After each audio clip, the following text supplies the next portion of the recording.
alliance. Sweden has long been a partner. Now you are an ally, with all the benefits and responsibilities that this brings.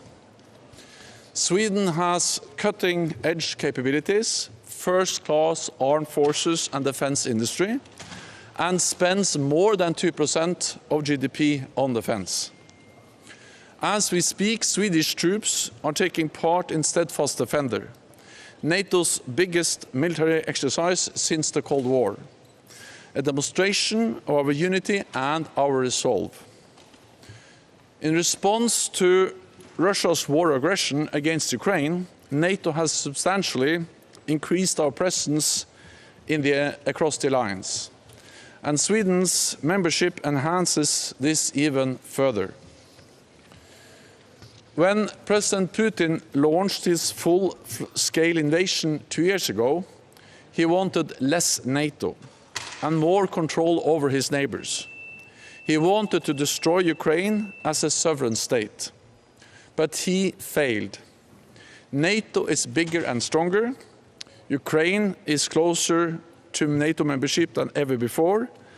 And as the brave Ukrainian continues to fight for the freedom, we stand by their side. Allies continue to announce billions of dollars in new aid, including Sweden's largest package yet, covering ammunition, air defenses, and combat boats. Our support to Ukraine saves lives, and it must continue. President Putin started this war, and he could end it today. But Ukraine does not have this option. Surrender is not peace. We must continue to strengthen Ukraine, to show President Putin that he will not get what he wants on the battlefield, but must sit down and negotiate a solution where Ukraine is recognized and prevails as a sovereign, independent nation. So, Prime Minister Kristersson, thank you for your personal leadership. Broad support across the political spectrum in Sweden has made this day possible. After more than 200 years of neutrality, you are joining the strongest and most successful military alliance in history. So welcome to NATO. It's great to have you here. Thank you so much, Secretary General, dear Jens. Thanks for welcoming us here today in many senses. Sweden is now part of NATO. We are a proud member, together with our closest friends and partners. But first of all, Jens, I have to say thank you so much for doing this journey with us and for us. I have highly valued our close cooperation. Actually, from our very first meeting at Folk och Försvar, as we say in Swedish, the security conference in Sälen back in 2018, over many meetings and phone calls leading us here today. Without your tireless support and personal commitment, we wouldn't be here. I realize that you would have made the same effort for any qualified country applying for membership. But if you wanted us to feel that we were special to you, you really did succeed. Thanks also to all NATO allies who have supported our accession and welcoming Sweden as a 32nd member of the alliance. We are humble, but we are also proud. We know the expectations for Sweden are high, but we also have high expectations for ourselves. The Swedish flag will raise here at the NATO headquarters today with a very strong support in our parliament and among our people. An important symbol for this is the fact that the Swedish delegation today consists not only by cabinet ministers and the commander-in-chief, but also by Her Royal Highness the Swedish Crown Princess Victoria and altogether 6 party leaders. In a vibrant democracy, we argue and we debate, but we unite in the long-term protection of this precious democracy. Unity and solidarity will be Sweden's guiding lights as a NATO member. We will share burdens, responsibilities, and risks with our allies. The security situation in our region has not been this serious since the Second World War, and Russia will stay a threat to Euro-Atlantic security for a foreseeable future. It was in this light Sweden applied to join the NATO Defence Alliance to gain security, but also to provide security.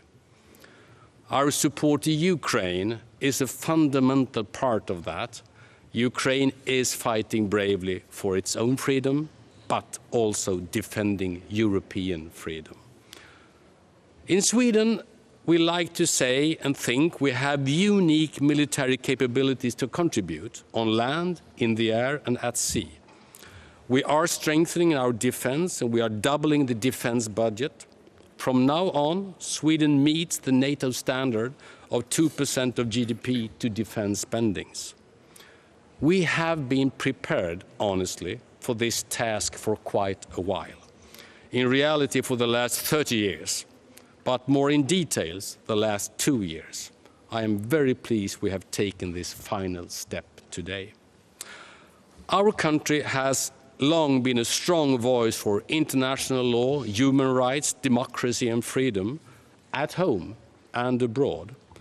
With the Swedish flag being raised here today, we are clearly saying that we stand shoulder to shoulder in defending democracy and freedom together. We have come home, home to the Alliance for Peace and Freedom, to which so many democracies already belong, home to where we also belong. Now we are entering a new era. We will transform from following NATO to being NATO. I do look forward to this important task. Thank you so much. Time for some questions. We'll start with Swedish radio here in the middle, please. Thank you very much, on Swedish Radio.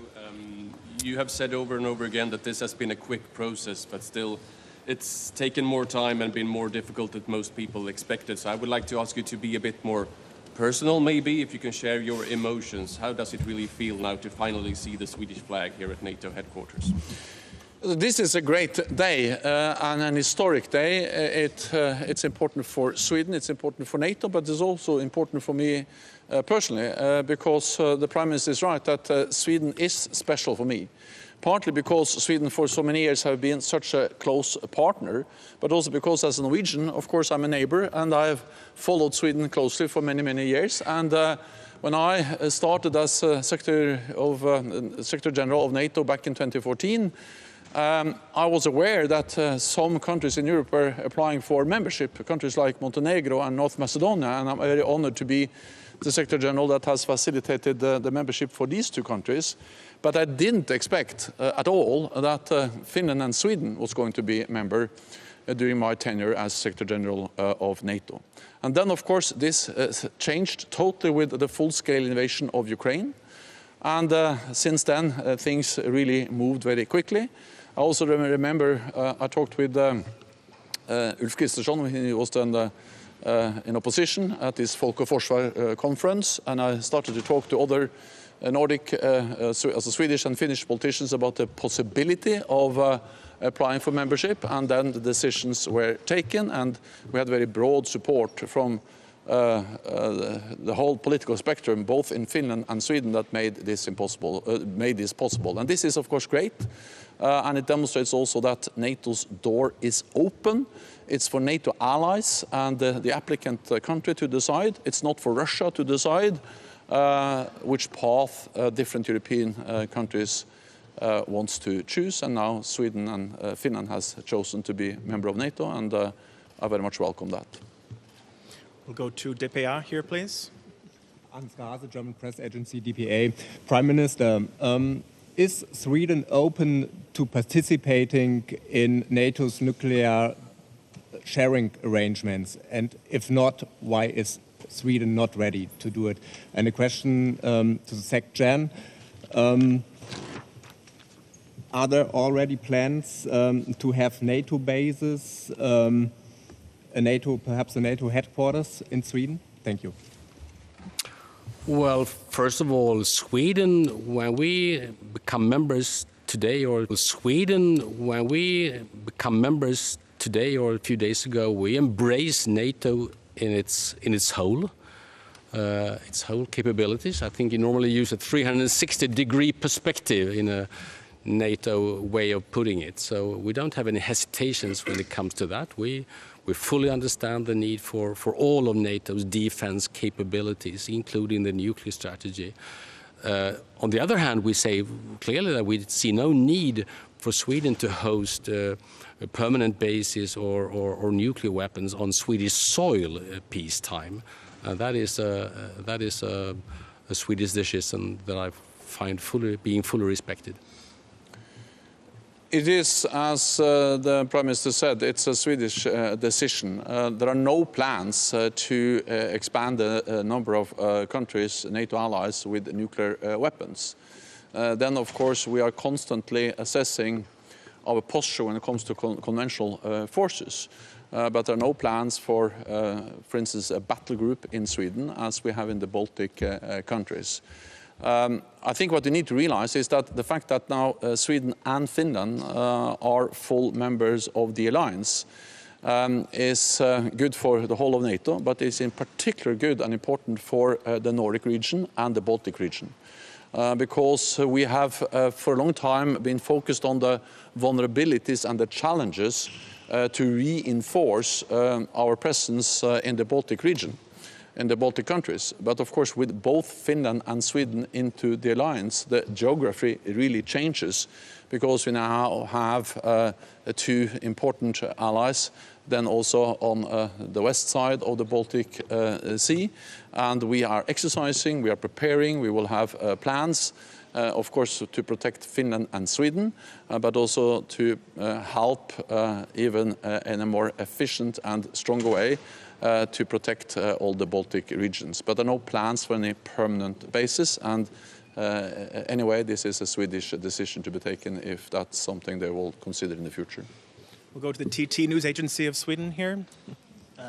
Yes, question to both of you. Russia has for many years promised to react whenever Sweden, if ever Sweden becomes a member of NATO.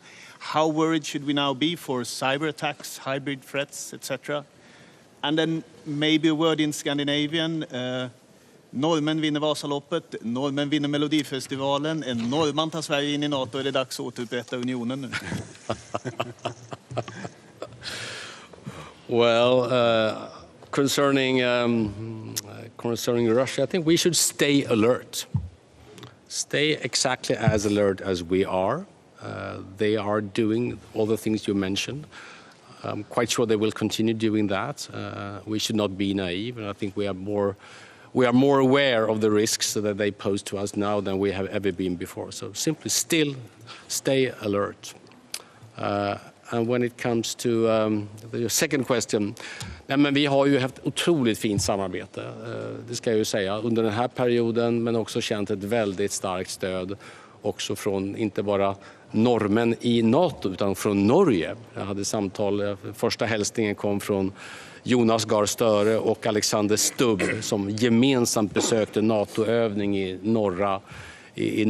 norra Norge i torsdags. Det tyckte jag var fantastiskt fint. Jag pratade med Sauli Niinistö på vägen hit som avgick häromdagen, men som också framförde sina hälsningar. Så att jag har känt ett otroligt starkt stöd från. Och nu är vi återigen en gemensam försvarsunion i hela Norden. Det är helt unikt. Of course, NATO allies always have to be prepared, and we have to be vigilant when it comes to potential Russian cyber attacks, hybrid attacks, attempt to coerce countries in Europe. But we have seen that against both NATO allies and non-NATO allies. So the risk, for instance, for cyber attacks against Sweden is nothing new. That has been a permanent risk for years, also when Sweden was outside NATO. We don't see any imminent military threat against any NATO ally, partly because Russia is so preoccupied with the war aggression against Ukraine, but also, of course, because NATO is there. NATO is there to make it absolutely sure that any potential adversary understands that attack on one ally will trigger a response from the whole alliance. And the purpose of that is to not provoke a conflict, but to prevent war, to preserve peace. And NATO has done that successfully for 75 years, even during the coldest period of the Cold War, prevent war, preserve peace, by removing any room for miscalculation or misunderstanding in Moscow about our readiness to protect and defend all allies. So Sweden is safer inside NATO than outside NATO. NATO is stronger with Sweden in as a full ally than Sweden as a close partner. So this is a good day for Sweden, a good day for NATO, and a good day for security and stability across Europe. Then just briefly on the last question. Also, først og fremst, det en stor dag for NATO, men ikke minst for det nordiske samarbeidet. Dette første gang siden Kalmarunionen i middelalderen, 1300-1400-tallet, der de nordiske landene har et felles forsvar. Og det en stor styrke for Norden, at vi kan samarbeide dypt om militære kapasiteter, om å forsvare hverandre, om å samarbeide. Og det også derfor en styrke for NATO. Når det gjelder Melodi Grand Prix og Vasaloppet, så har ikke NATO noen mening om det. Dagens Nyheter in front of me here, please. Well, for Mr. Stoltenberg, Norway's closest neighbor joining NATO. Can you be more specific? What do you expect from Sweden as member of the alliance? So I expect that Sweden will be a very committed NATO ally, and I have all reason to believe that Sweden will be a committed NATO ally, because Sweden has demonstrated in so many different international organizations throughout its history that Sweden is committed to multilateral international cooperation. Sweden believes in the idea of allies and countries working together in the UN, in the EU, and now also in NATO.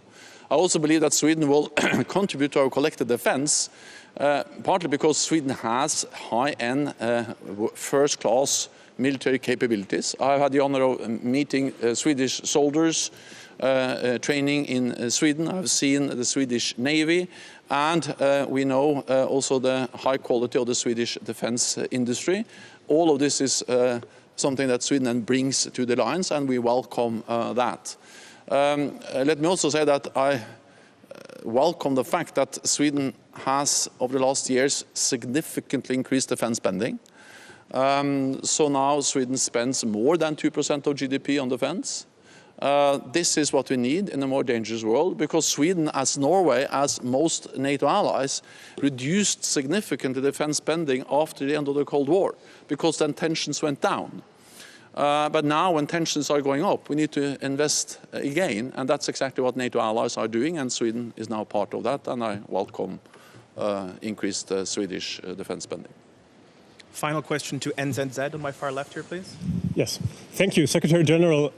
On Ukraine, will Ukraine, as the potential 33rd member state, receive an invitation at the July summit, invitation for accession negotiations? And secondly, on Taurus missiles, if we can all agree that Taurus missiles can well change the situation at the front, do you agree that Germany should transfer them as soon as possible? Thank you. So Ukraine will become a NATO ally. The question is not if, but when. And Ukraine is now closer to membership than ever before. And this also demonstrates the big strategic mistake President Putin made when he invaded Ukraine. Because, as you remember, his purpose was to deny Ukraine to move towards NATO and EU, but also he demanded that NATO should make a declaration, actually sign a treaty with Russia, that there should be no further NATO enlargement with any country in Europe. And now he has gotten, he has received the exact opposite. He wanted less NATO. He's getting more NATO. More NATO military presence in the eastern part of our alliance. Finland and Sweden are full members, and Ukraine is closer to NATO membership than ever before. And we are continuing to move Ukraine closer to NATO membership by ensuring that their forces are fully interoperable with NATO, by deepening our political cooperation in something called the NATO-Ukraine Council. And I welcome the strong efforts by NATO allies to help Ukraine to come even closer to NATO membership. Then on the Taurus missiles, what I can say is, first of all, that Germany has been one of the NATO allies that has provided the most support to Ukraine. Significant, substantial military support from Germany to Ukraine. Advanced air defense systems, IRIS-T, Patriots and others, battle tanks, the Leopard battle tanks, significant amounts of ammunition, and also a lot of maintenance and repair facilities to help Ukraine develop their own defense industry. So Germany is really a lead nation when it comes to military support to Ukraine. Then I also welcome that several allies are now also delivering long-range systems. UK has been delivering the Storm Shadow, the cruise missiles, France, similar cruise missiles, Scalp, and many allies are now together in a coalition helping Ukraine to train pilots, preparing them for receiving F-16s. So allies are delivering also long-range systems to help Ukraine defend themselves. We have to remember what this is. This is a war aggression by Russia against Ukraine, and Ukraine has enshrined in the UN Charter the right to defend themselves, and we have the right to help them to uphold the right for self-defense. But I will not go into specific systems for specific allies. I just welcome that allies are doing more, including that Germany is providing significant support to Ukraine. That's all we have time for. Thank you very much. Thanks. Thank you. Okay.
There's Bart.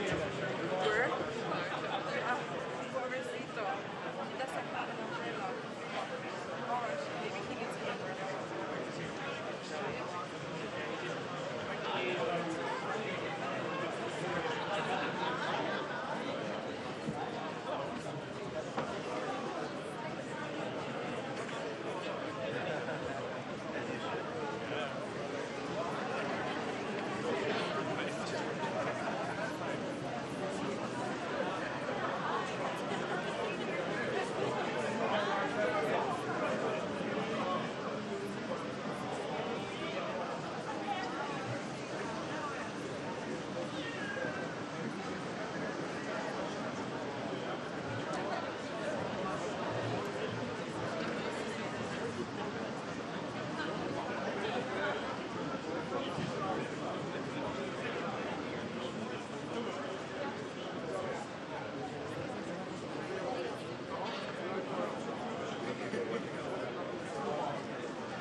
Excellencies, ladies and gentlemen, the Secretary-General, the Crown Princess, the Prime Minister of the Kingdom of Sweden, and the official Swedish delegation will now take their places.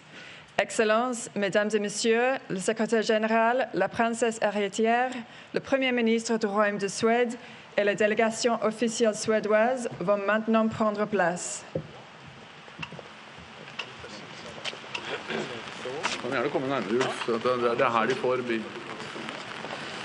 The ceremony will begin with an address by the Secretary-General. La cérémonie va débuter par des remarques du Secrétaire Général.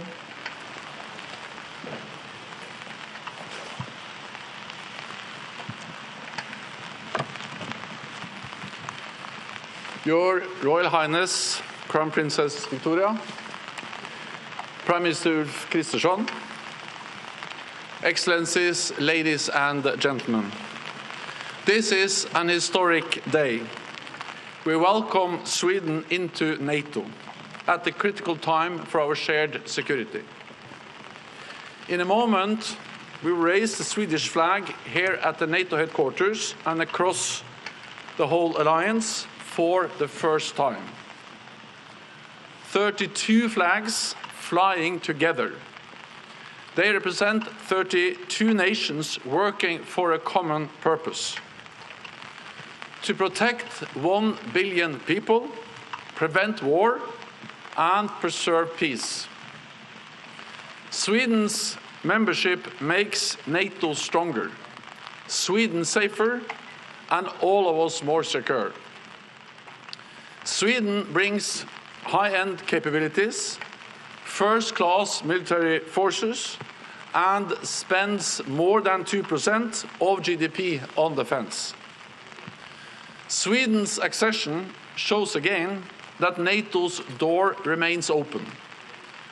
No one can close it. Every nation has the right to choose its own path, and we all choose the path of freedom and democracy. The brave people of Ukraine are fighting for these values as we speak. For 75 years, the transatlantic bond between Europe and North America has ensured our freedom and security.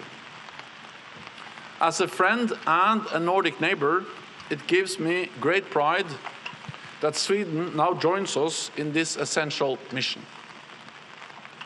Today, as we raise the Swedish flag, we stand together in unity and solidarity, committed to protect and defend each other, all for one and one for all.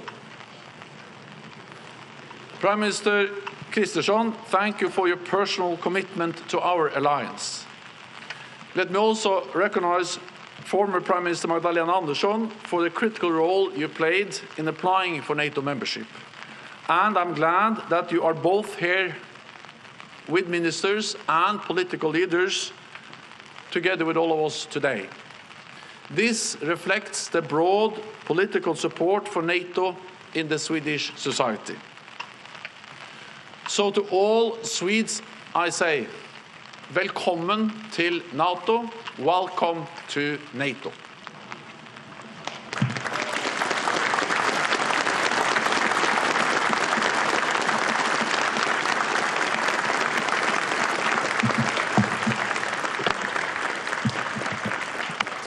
Thank you so much. Since Thursday last week, Sweden is a proud member of NATO, the most successful organization for peace and security that has ever existed. We are now an ally among allies. After more than 200 years of military non-alignment, this is a historic step, but also a very natural step. We've been preparing for decades and in details for the last 2 years. With this membership, Sweden has come home. Home to the security cooperation of democracies, home to the security cooperation of our good neighbors. Today, I'd like to say thank you to all of our allies. We have chosen you, and you have chosen us. All for one, one for all. We are humble, but we are also proud.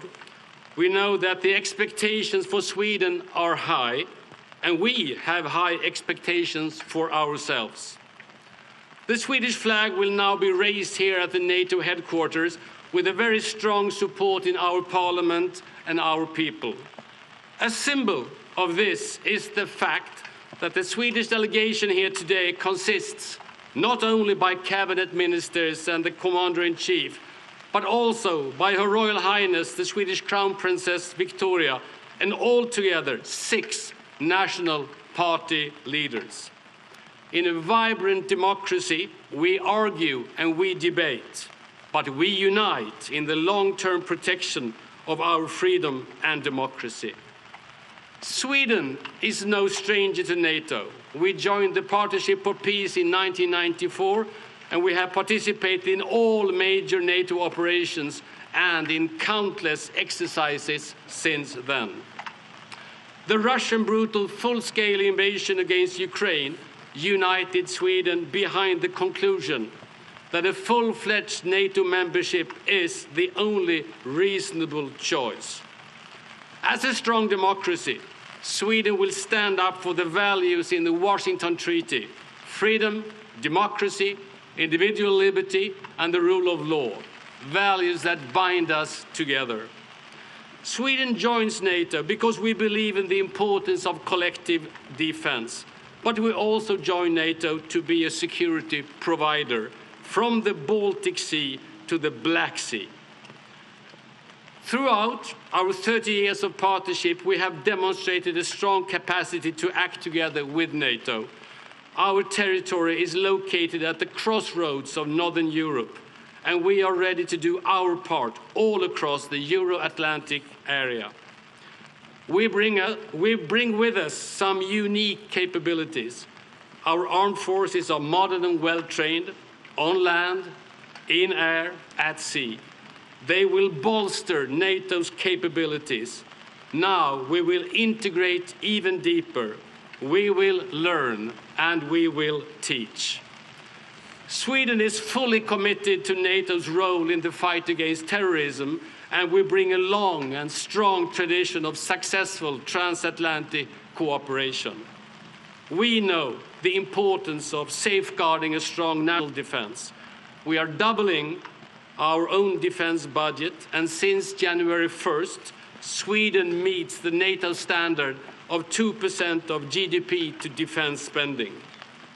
This is one important element in contributing to NATO security and burden sharing. We also increase the number of conscripts, we strengthen civil defense, and we reintroduce civilian services. In addition, we also will take part in the intensified work on innovation and emerging technologies. Sweden's defense industrial base is an asset with unique technological edge. The interface between civilian technology innovation and military applications has never been more important. Sweden will be a safer country in NATO, and NATO will be a stronger alliance with Sweden in it. By joining NATO, Sweden, like Finland just before us, has exercised our right to freely choose our own security arrangements. That invaluable right is at the core of the European security order, so bravely being defended in Ukrainian battlefields as we meet here in Brussels. Or, as the US President Joe Biden did put it, when Finland joined NATO, he said, Putin wanted a Finlandization of Ukraine, but he got a NATOification of Finland, and now of Sweden. Sweden not joining NATO is not the end of something, it is a beginning. I look forward to help making the world a safer and freer place together with all of our allies. Thank you so much.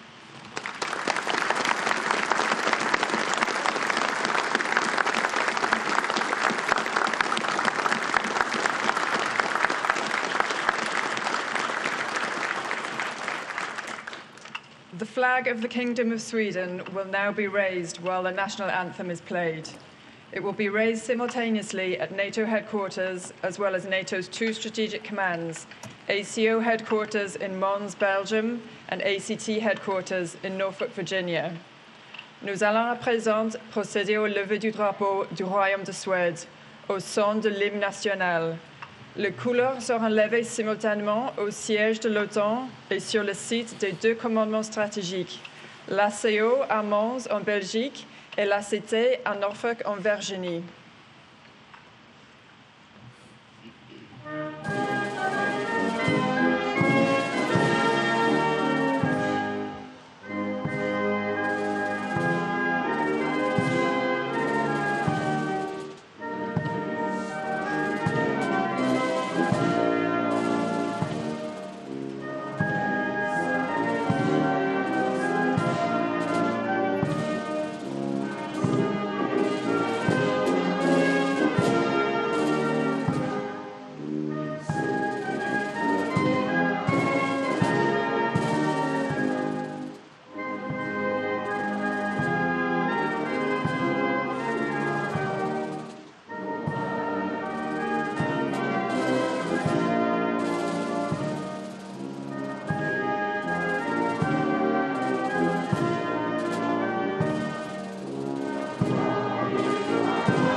The NATO hymn will now be played. Et maintenant, place à l'hymne de l'OTAN.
This concludes the flag-raising ceremony. We will now have the family portrait. Nous arrivons au terme de la cérémonie. Le moment est venu de faire la photo de groupe.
Channel 1, the original audio.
Sie hörten von Ermanno Wolf-Ferrari Variazioni su un tema capriccioso aus dem Divertimento für Orchester. Es spielte das Münchner Rundfunkorchester unter der Leitung von Ulf Schirmer.